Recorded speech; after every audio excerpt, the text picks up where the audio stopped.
Welcome to Living the Smarter Science of Slim, where we provide a scientifically proven lifestyle for long-term health and fat loss by eating more and exercising less, but smarter. Eat smarter, exercise smarter, live better. I am so ready for that. Hey everyone, Jonathan Bailor here with another bonus Smarter Science of Slim podcast. Today I'm going to give the dramatic intro for this podcast. Today will be a great podcast because have an individual who has really done it all in the fitness world with us today. A gentleman who was the fitness editor at Men's Health magazines, has written for the New York Times, was the editorial director of Livestrong.com, is the proprietor of BornFitness.com, and just released a brand new book called Engineering the Alpha, a real-world guide to an unreal life, whose foreword is written by Arnold Schwarzenegger, which is pretty freaking cool. Adam Bornstein, welcome to the show. How you doing, brother? I'm doing great. Thanks for having me, Jonathan. Really appreciate being on today.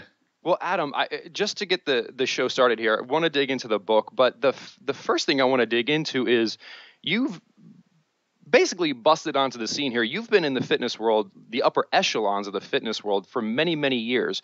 It seems just recently you've not come out of the closet, but you yourself have become more of a public figure. What inspired this transition from behind the scenes to on the stage? It's interesting that, I come from a teaching background. So I taught at several different levels, usually in, a college capacity. And the reason why I shifted more into an editorial world is that I felt I would have a much bigger classroom. You could get 100, 200, 300 people into a classroom in a college setting. And then when I went into magazines, you obviously scale up the amount of people that you can reach and impact. So that was always kind of the approach that I took. And after, several years went by and I got to work with a lot of people, I started wondering if my impact could be best served if I was more of a free agent, if you will, and was able to just really collaborate with a lot of the great minds, because one of the biggest barriers that we really do face with health, with fitness, is that there are a lot of different breaks that limit our ability to move forward and help people. And that is, as I know you feel the same way, it's really what inspires the people in this field. It's why I'm doing this. I mean, I love what I do. And I saw an opportunity to go out and be able to reach even more people if I wasn't necessarily just working with one brand. And that's not to say that another opportunity couldn't come along the way where that changes the scope, but the focus became, what can I do right now that will have the biggest impact, reach the most people, and really try and help out this industry in a way that was impactful. And, a lot of that times it means still working with the partners where I was previously employed. I mean, those are places that produce a lot of good information and brands that I have a lot of respect for. And for me, it was just it was a matter of, spreading the love and sharing the love a little bit more. Well, that's awesome, Adam. I think that is when we have individuals like you who can take these existing brands that can get on these big stages and, for lack of better terms, describe the modern science of eating and exercise rather than the theories of 50 years ago, which are not bad. I don't mean to demonize them, but we don't practice heart surgery the same way we did 50 years ago, and we don't use the same computers we used 50 years ago. However, the vast, vast, vast majority of us are still taught and still believe, because we don't hear anything else, the fitness and eating theories of 50 years ago. So for you to bring that modern science to those bigger stages, I salute you, because I think that is exactly what we need to be doing. So kudos, sir. Thank you. The same could be said right back at you. I mean, I think my stance in all of this is that, a lot of what I do is about finding the smartest people and giving them a platform so that they can help people, because there's a lot of different things that work, but there's so much more that doesn't work. And that's the presiding problem. And we need to open people's minds to know that there isn't this, one size fits all approach. So you should feel a little bit liberated that if something doesn't work for you, it's not like, you're not going to find a solution to help you live a healthier life. But, more importantly, it's also that we need to direct people towards the best sources of information so they know that who is credible, what is authoritative, what they can trust. And then from those authoritative and credible options, pick the one that really fits their lifestyle best, because that's what's going to create this sustainable option that really is what allows success to happen, whether it's in diet, in exercise, or in just, living a general, healthy life where you feel good about yourself and feel that you are taking steps to live longer and feel better. I love the point you made, Adam, about there is a diversity of strategies that can work for individuals because we all have diverse goals and diverse backgrounds. But there is a lot that doesn't work as well. And the irony and the thing that keeps getting me up in the morning, and I'm sure it does the same for you, is the thing that doesn't work is the thing that is prescribed to so many of us, which is take the existing diet that made you hormonally dysfunctional and just eat less of that, and then run at a slow pace on pavement as long as you possibly can. Literally, that is, if you go down the street and you ask 100 people what they should do to be healthier, that is what they'll tell you they've been taught. And would you agree that that is the strategy that does not work? I would 100% agree. It's just funny to me that we can sit here and then, and we being the general populace, and be like, oh, what's the issue with people being unhealthy or overweight or obese, or issues with lifespan, or, cardiovascular diseases? Oh, what's the main problem? Oh, we just need to move more and eat less. If it was that simple, don't you think we would all just be moving more and eating less? And it really underscores the complexity, I think, of why we have all these issues. And it's really also frustrating because we send this message. So some people do move more and some people do eat less, and they don't see the results. And then it's this form of learned helplessness, the psychological theory where you do the same thing over and over again. You're told it's going to work. It doesn't work. So it's like this self-defeating principle that's really crushing. And a lot of times the barriers that we get to have been, are this psychological block that are holding us back. And it's not even the physical part. We can't even get to the physical part because from the psychological standpoint, we're so beaten down that we can't even think that we can make a change because we don't know what the actual problem is. Or we're told the problem is one thing when it's something completely different. And that was really a big driving force behind engineering the alpha. It was trying to find out what are the real problems that are standing in the way of people's successes. What are the real reasons why they can't lose fat, or they can't build muscle, or they're not as healthy, or they're not as satisfied with their life? The tagline is a real world guide to an unreal life, and we really do believe that a lot of the problems, and we prove it out with some science, that a lot of the problems that you have in terms of finding happiness or finding success or satisfaction, or offsetting problems of depression, are oftentimes linked to physical barriers and physical problems that are created by these psychological issues of spreading misinformation. So the book was a twofold approach of, one, let's bust a lot of myths and open some eyes, and two, really let people know what the problem is that stands in their way. And if we can fix this underlying problem, we can start seeing a lot more results. And for us, and especially for the guys that this book was written for, it was addressing hormones, and those hormone issues apply to females as well. But in our stance, I think there are a lot more men who aren't even aware that their hormones play a whole role in how they look and how they feel, or they think they don't have to worry about it until much further down the road. And that was the motivation to put together a book that really tapped on a bigger issue so that we could move forward.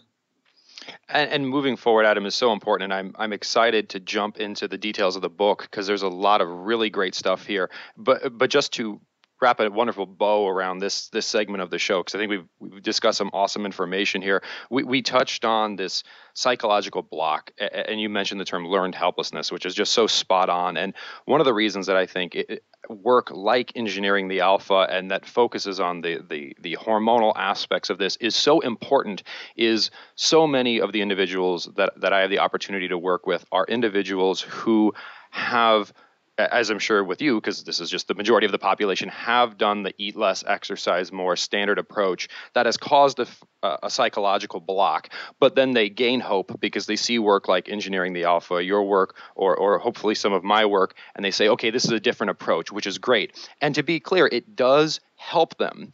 But what is so heartbreaking is, for example, if you break your leg over and over and over again, it's going to become harder and harder and harder to run over time. Like the more you break any part of your body down, even if you get the right information later on, you've got some baggage there. And that's the thing that just so breaks my heart, Adam, and I so hope we can change with this upcoming generation is so many of our members of society have lived through this great nutritional depression that has caused irreparable damage. Doesn't mean they're hopeless, but if you smoke for 20 years, your lungs will be in a different state than if you didn't smoke for 20 years. And if you weight cycled because you were given this bad information for 20 years, and then you do get the right information, you've still got some lasting damage there. And I think we don't give enough credit to the permanency or severity of what this misinformation can do, and we don't draw enough analogies to things like smoking. We think it's just like, oh, you can just gain weight and lose it, and it's fine. People don't get the baggage there, and that's why that model is so important. So, assuming I didn't go completely off the ranch there, let's talk about how we can avoid all of that nonsense with the book Engineering the Alpha, which as you mentioned is focused at men. But ladies, please don't let this scare you away, because I think part of the problem with this misinformation is, especially for the ladies out there, you're told things that are just completely bogus. Like, at least men are told to strength train, but women are told, oh, well, just go move little weights for long periods of time because you're a woman. Adam, help me out here. Yeah, I mean, I think there are two messages that, are important to take away. Then we can really start digging in to the nitty gritty, that men are treated differently than women. And the problem is that we need to have them be treated more similarly. And what I mean by that is, it's just like you said, we'll tell guys that, oh, they need to lift weights, and they can accept it probably because of just this societal schema and this idea of what we link to being masculine or feminine, and these misperceptions of, well, if I'm a woman, I don't want to look big and bulky and muscular like a man. So if I do what a man does, I'm going to, look like a man, which, nothing could be farther from the truth. So obviously there's disseminating some of that information of, while there are differences, obviously, between men and women, a lot of what will be good for a man will be good for a woman. And at the same time, a lot of the messages that we will spread to women, for instance, hormonal functioning, aren't spread to men. So men are inherently stubborn. We're the most stubborn creatures in the world. And we're not even made aware of all the different things that we're doing to our body that are causing problems on a foundational physiological level, on a hormonal level, to the point where if you have this hormonal disruption, and this applies to men or women, you might be taking the right steps, but you won't be seeing any of the benefits because your body is broken. The analogy is that it's like an engine of a car. You can go ahead and put the best fuel in a broken engine, and the car still won't run as well as it should be. So you have to fix the engine. And that's what we try to do with this book, which I guess the subtitle of the book is it's Man 2.0, Engineering the Alpha. So you would inherently think, okay, it's for men. And the big caveat, excuse me, that I will say about that is that the language is written for men, because getting a message across to a stubborn man is very, very difficult. And sometimes you need to, if you read a lot of fitness books, some of them can be, let's just admit it, boring. I mean, it's do this, it's do that. It's very prescriptive. It's not entertaining, and guys will read a couple pages and then look for the workout themselves, look for the workout and skip over all the important stuff. And we didn't want that to happen. So, we use some strong language. So I will say to any of the ladies out there, if you pick it up and you're offended by strong language or some profanity, you should be warned about that. And I won't dance around that. At the same time, the information that's in there, the myths that are in there, the hormonal issues, the simple lifestyle changes that are in there are applicable to both genders. And they are very, very important, because the engine that runs your body does depend on these hormonal issues, and they are impacted by lifestyle decisions, whether it is how you exercise or how you sleep.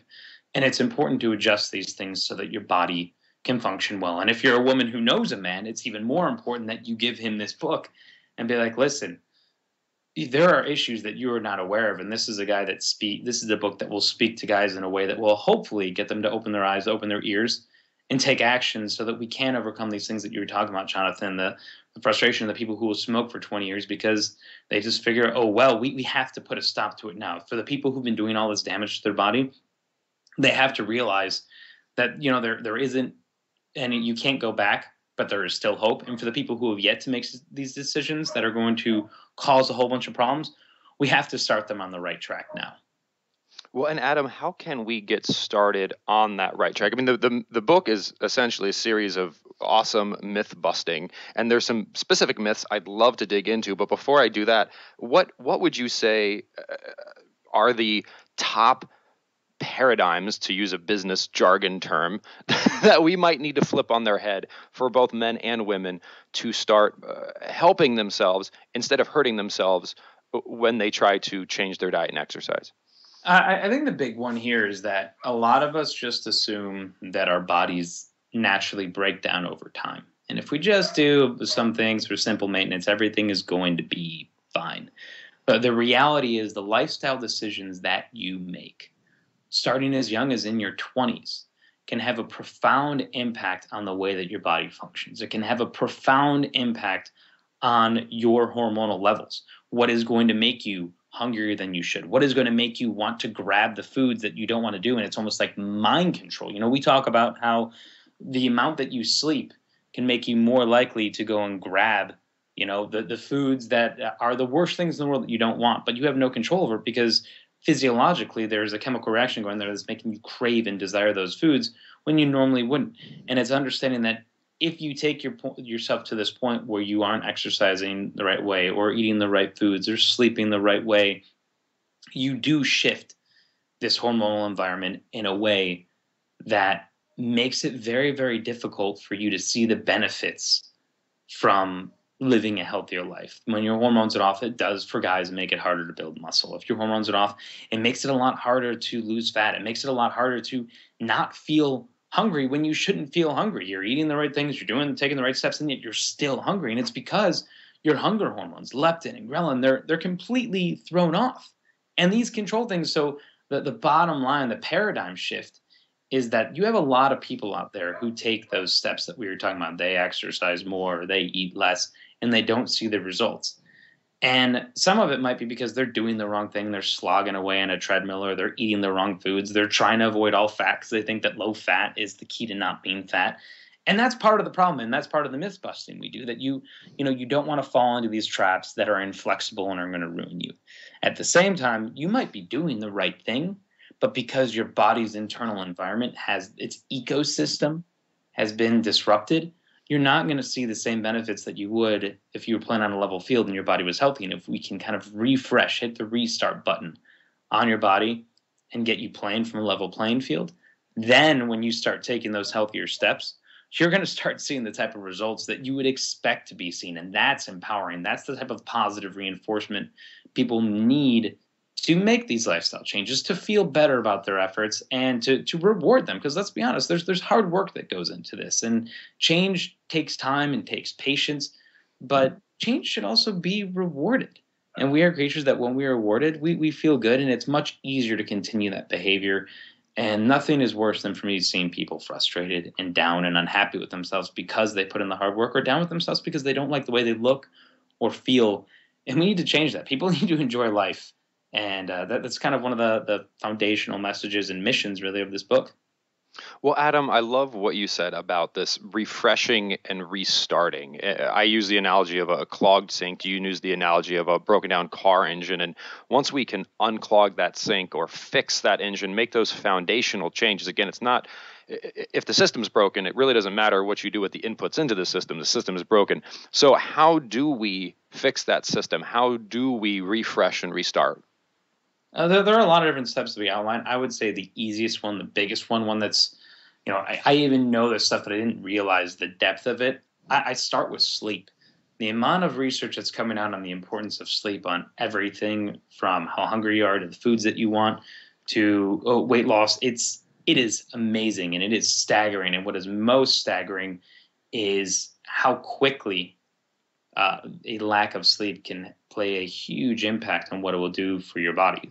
So, a great study that I looked at in terms of men was showing that when men would sleep less than 6 hours a night, within 2 weeks, their testosterone levels on a global level could drop more than 15%. Now, this is really important when you consider that men after the age of 30, their testosterone starts dropping 1% every year. So you're talking about within 2 weeks of poor sleep, having the equivalent of what happens naturally in the aging process in 15 years. And that's it's crazy. It's mind-blowing to think about. And, we have to start realizing that there's a reason we sleep at night. And a lot of us have this mentality that, sleep is wasted time, or if we don't sleep, it won't have that much of an impact. I'll make it up later. And it's something that has to be prioritized, because the less you sleep, the worse your workouts are going to be. The less you sleep, the more hungry you're going to be. And it's not because you're up for more hours. It's because you are literally being driven towards food. And the less you sleep, the research shows you're more likely to want to grab a cookie or a donut as opposed to some vegetables or fruit or something healthy along those lines.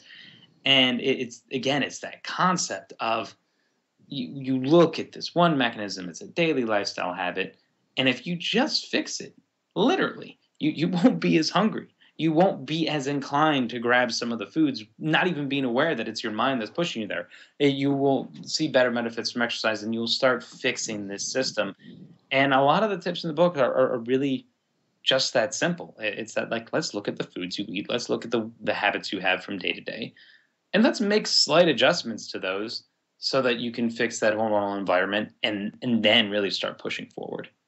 That's so profound, Adam. There's so many elements of this hormonal equation that really don't get any airtime. We always talk about eating and exercising. You just mentioned sleep is such a critical component. And we have individuals who are not sleeping enough because they live a lifestyle that is so stressful that they're extremely stressed when they are awake for extended period of time. And in fact, they might be so stressed that now they're on medication, which further screws up their hormones, where it's like this cascade of trying to do too much and not just taking a step back, refreshing the body, respecting the body, truly doing things that are healthy rather than that just further tax the body.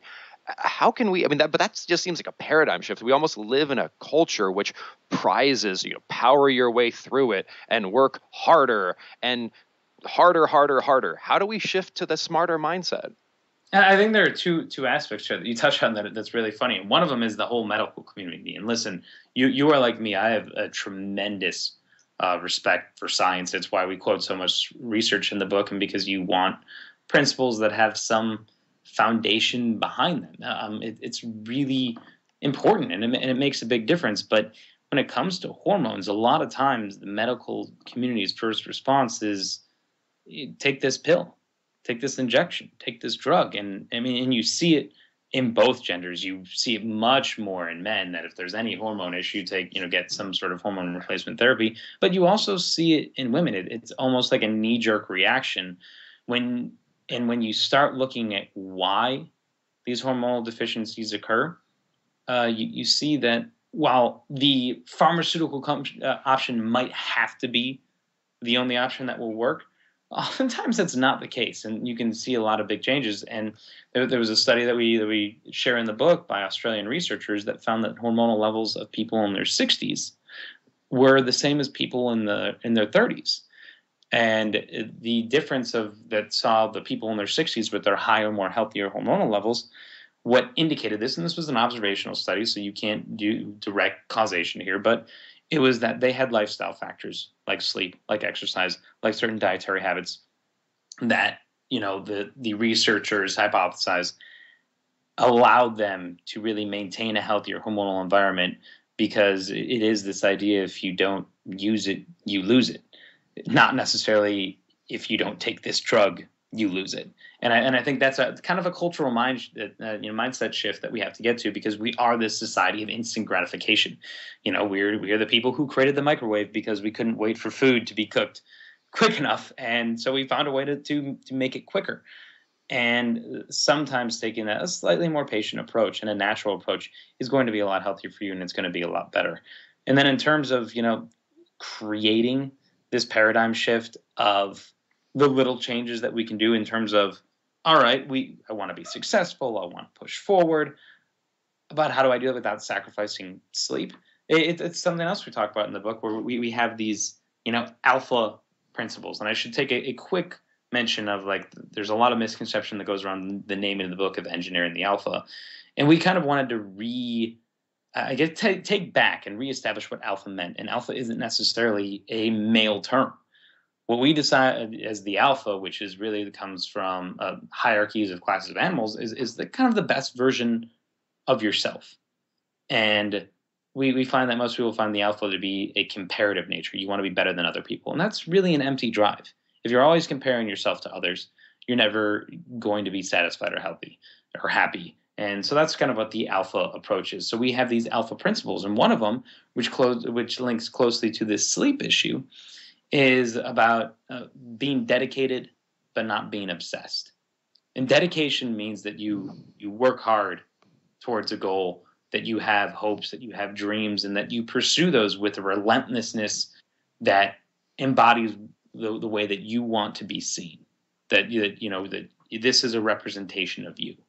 But a lot of the times this crosses over into obsession. And what obsession is when you have these goals or these drives and it offsets the balance of everything else in your life. So if you love your job and you love doing what you do, like both of us do, but then that overpowers the other drives and the other things that we enjoy.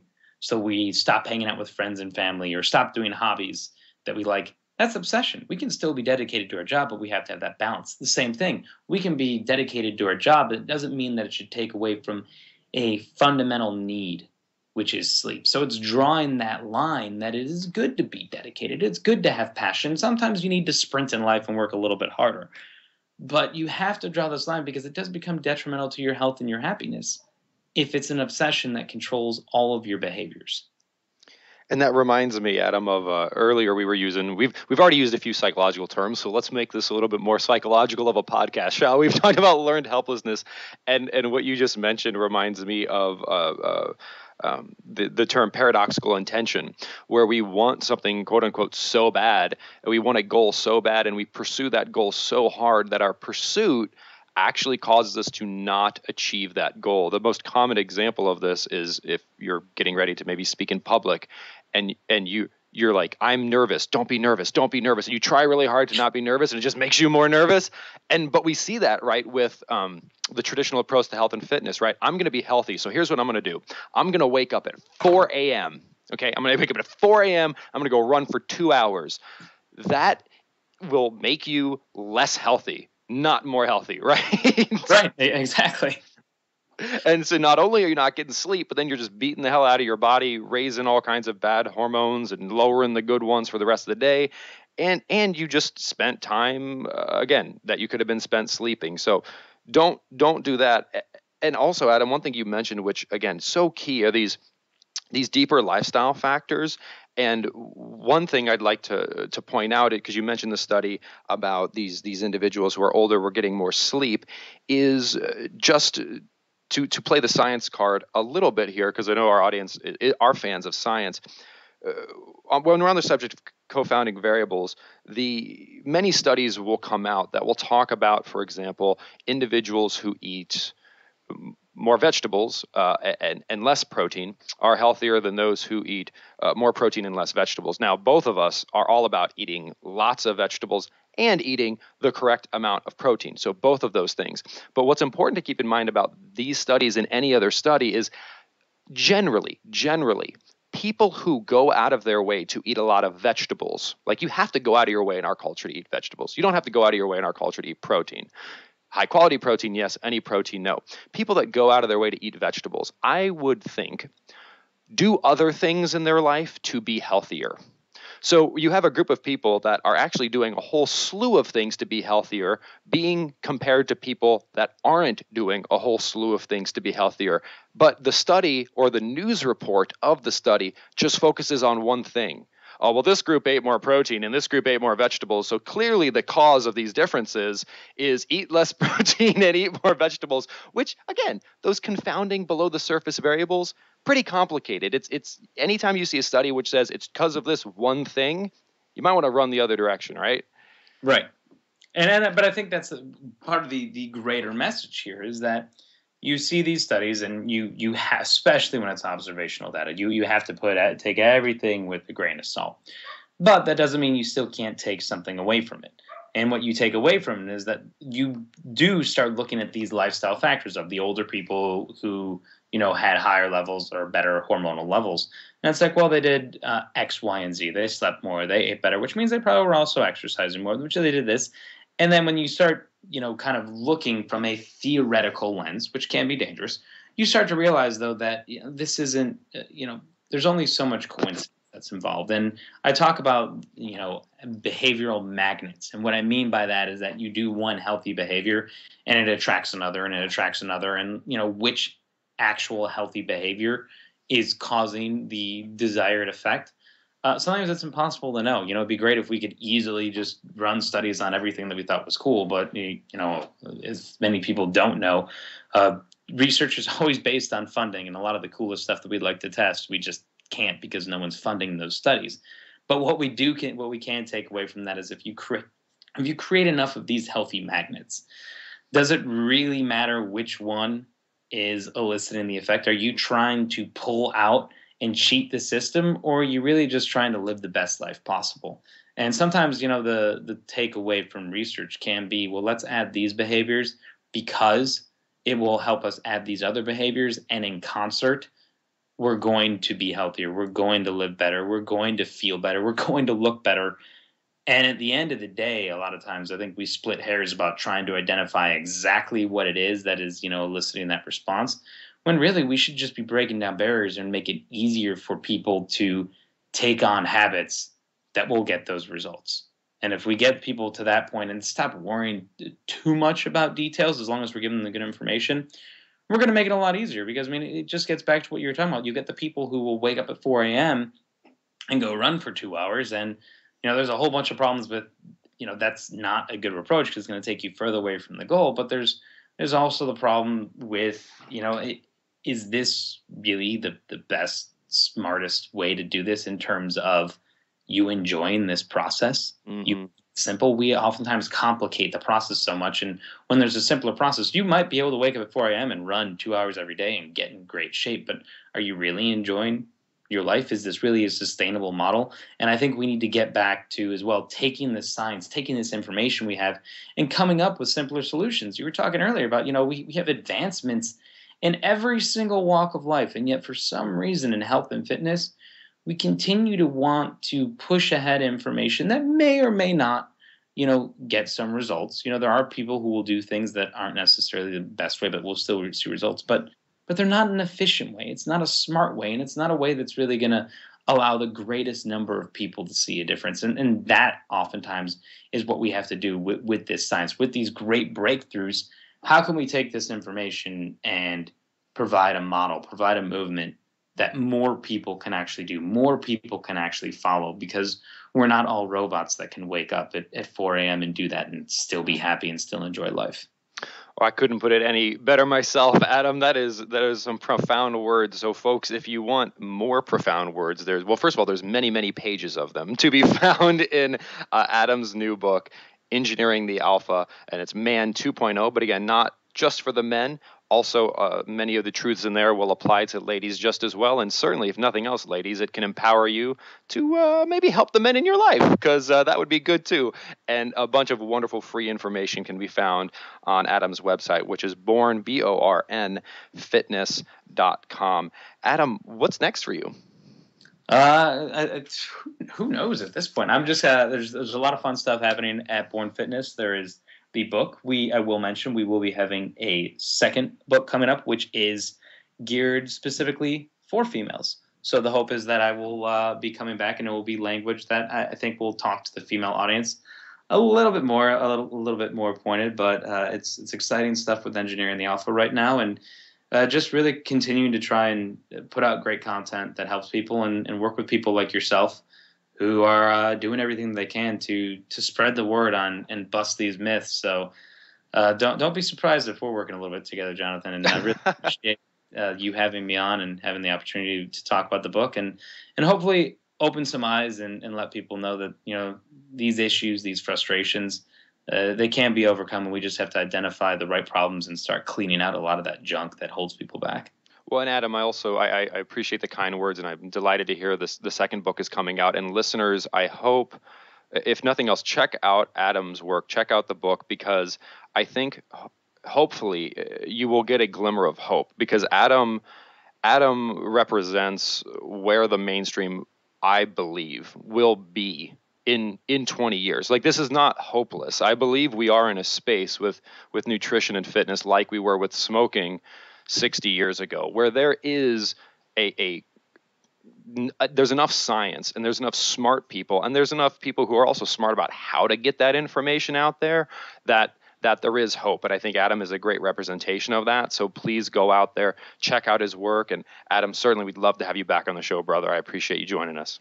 Thank you so much. It was great being here. Hey, everyone. Well, I hope you enjoyed today's show as much as I did. And remember, this week and every week after, eat smarter, exercise smarter, and live better. Talk with you soon. Wait, don't stop listening yet. If you like the podcast and if there's other ways we can help you, please join us in the Smarter Science of Slim support group, which is freely available at the Smarter Science of Slim website, smarterscienceofslim.com.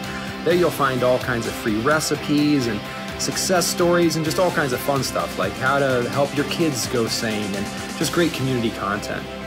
And just one last thing before you go, if you wouldn't mind heading over to iTunes and up onto Amazon.com and leaving us a review, and then going over to Facebook and liking us, we would hugely appreciate it.